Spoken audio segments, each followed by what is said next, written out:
Good morning. It is interesting to think it's not on, is it? Did you turn it on? I turned it on. There. Okay. Am I good now? All right. Good morning. They wouldn't know it was me if I didn't have technology problems. We are sure missing everyone here. I'm just thinking that 2 weeks ago we were here and I preached a sermon on preparing for the time of trouble, little knowing that we were headed into maybe not the time of trouble, but definitely a time of trouble. And the advice was to get ready mentally, spiritually, and physically. And I don't want to review all of that, but I do want to give you some very practical tips today as we are looking at our health and how we can stay well during this time when all you hear is about COVID-19. And unless you've lived under a rock the last 2 weeks, that is pretty much all you've been hearing. We were hoping to meet last week, and I had prepared a handout called What You Should Know About COVID-19. I'm not going to go over that today, but I want you to be able to see it. I'm leaving it out in the foyer on the greeter's desk if you want to pick up a copy, if you're stopping by the church to get a quarterly or tithe envelopes or things like that. It will be there for you. Anyway, today, what I want to talk about is what to do if you think you're getting sick. As you know, medically, there isn't a whole lot of things to offer if you just have the typical. Of course, if you are having extreme shortness of breath, you need to get to the hospital right away. But if you just are getting a sore throat or a cough or the sniffles, I've got a plan for you. And the first thing I want you to do is very simple. In fact, none of the things that I'm going to offer to you today are costly or difficult. They may be a little unpleasant, but they're not costly or difficult. So the first thing is start drinking lots of water. You're going to feel like you're drowning yourself, but I would recommend a glass of water every 10 minutes for the first hour that you're experiencing symptoms. Now, I can hear most of you saying, well, Connie, I'm going to be in the bathroom. Well, if you have no life and you're not going anywhere, you might as well be in the bathroom because at least you are flushing your system and getting a lot of those pathogens washed out. The second thing is that you are going to mix up a flu balm. And yes, that is B-O-M-B, because you are trying to bomb all those pathogens that are living in you right now and encourage them to not take you as a pleasant host to stay with. You'll notice that a lot of those things listed, the ginger and the cayenne pepper and the crushed garlic, are pretty potent and hot. Now, there are some members in our church that really enjoy this drink. I am not one of them. I have a hard time choking this down because I don't like hot things. But I guarantee you it does work wonders. And it is effective against viruses and bacteria. So you don't need to know whether you're coming down with what you're coming down with. It is safe to use this. Then God has given us a lot of herbal remedies, and I can't cover all of those today. We don't have time for that, but I'd like to start out by, here's the recommendations for the flu balm, and yes, the recipe. Not only have I left copies of this out in the front so that you can pick up a recipe, but if you will go on our website, Pastor and Bob and several others have formed a wonderful spot on our website specifically addressing COVID-19. The health team did a seminar a couple years ago specifically addressing how to deal with cold and flu seasons and natural remedies.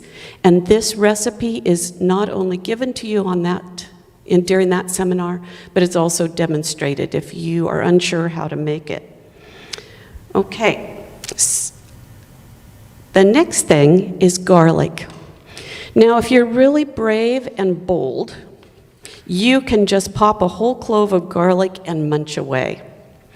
I am not that brave and bold, so there are things you can do. It's called garlic with training wheels, and one of the ways to do that is to crush up 2 cloves and mince it. Let it sit for about 15 minutes so that the enzymes can be activated. You can add a little honey or a touch of olive oil if you're worrying about the smell, but if you're at home and it's all of you taking garlic, you're all going to smell the same, right?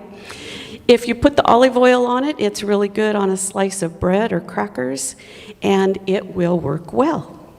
Garlic supplements have been known to boost the immune system function. In fact, they did one study, a really large study, a 12-week study, that found that a daily garlic supplement reduced the number of colds by 63% compared to a placebo. And if you're taking it when you already have a cold, your cold can be reduced by 70%. So from 5 days to about 1.5 days for your cold. So that is amazing. So you don't have to eat the raw garlic, though. You can take it in the odorless garlic capsule supplement if you so desire. But a lot of us have the garlic just sitting in our kitchen. So if this comes on you unaware and you don't have the supplements, right now, if you're out and about, I would recommend that you're taking that garlic supplement every day. I personally started on it a week ago, and I'm taking it morning and night to boost my immunity if I get exposed. The next remedy that I would recommend is called golden seal. Golden seal has been used for hundreds of years to fight many types of infections because it's especially effective against infections of the mucous membranes. So, you know, a cold and a flu, that's where those bugs like to attack us. And it has a lot of antimicrobial properties.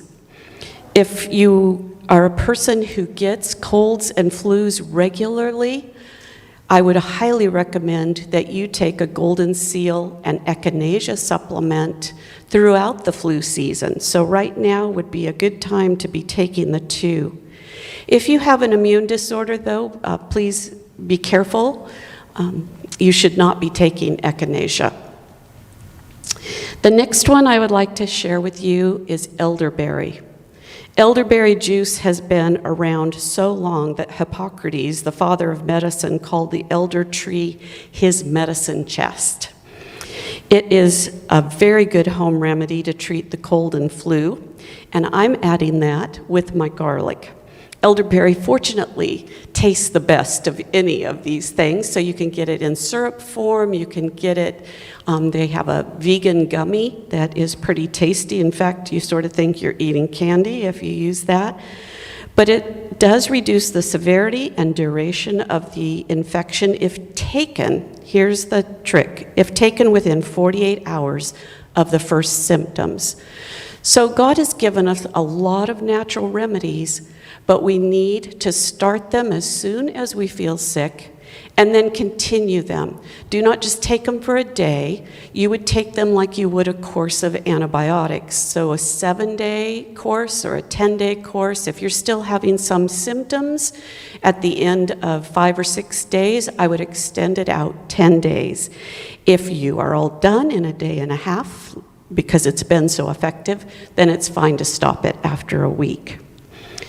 The next thing is oil of oregano. And this one I would not jump to immediately. This should be in your medicine cabinet for if you're having prolonged illness or this has gone into a secondary infection. And then the reason I say this is oil of oregano is your big guns in the herbal field. It is like the strongest antibiotic available. And so a word of warning, if you are taking other medications, you should talk to your doctor about whether it's safe for you to add oil of oregano.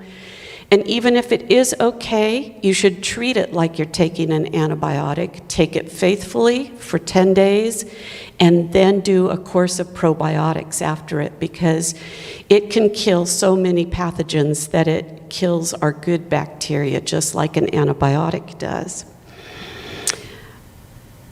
And then the last thing I would like to remind you of this morning is how important your diet is right now. You know, we talked about that a couple weeks ago. The health message, if there is any time, it's right now that you need to be clearing out the junk food from your diet, and specifically the high sugar foods. Desserts are going to be sort of a thing of the past at our house for a little while. Although if you're interested, I just tried a recipe for a mango mousse that is sugar-free and is quite delicious. So if your sweet tooth has a real craving for that, you just can text me and I'll send you the recipe. But please, please, please follow as much of the health message as you possibly can, because God has given us that to protect us during this time. It's not made up rules that, just like I said, that he's trying to restrict us or make it so that we can't eat the things we want to do or live how we want. It's for our protection, and I'm so grateful that he gave us those things. And then if you're going to pick just one of the 8 laws of health that you put at the very top, I would recommend that you trust in divine power. We need all the others working together. Every single one of those health laws boosts our immunity. And it's staggering to me to think that if you just do one sugar binge, you can knock out your immune system for 4 to 6 hours. But just losing sleep can knock out your immune system by 20%. And I won't bore you with all the other numbers, but I assure you that disregarding any of the health message right now can be detrimental to your health and make you more susceptible to contracting this virus. So I'd like to share with you just one paragraph from Desire of Ages. Ellen White says, "At all times and in all places, in all sorrows and in all afflictions, when the outlook seems dark and the future perplexing, and we feel helpless and alone, the Comforter will be sent in answer to the prayer of faith. Circumstances may separate us from every earthly friend." So here we are, separated. "But no circumstance, no distance can separate us from the heavenly Comforter. Wherever we are, wherever we may go, he is always at our right hand to support, sustain, uphold, and cheer." So I hope you've been blessed by that.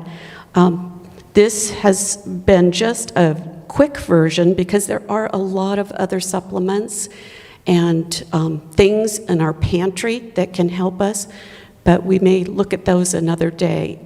We have posted on the website some YouTubes from different places, sorry, the word wouldn't come, but you'll hear Dr. Nedley in one of them, and John Bradshaw has a guest that, can't think of who does his, but anyway, they are also giving good advice.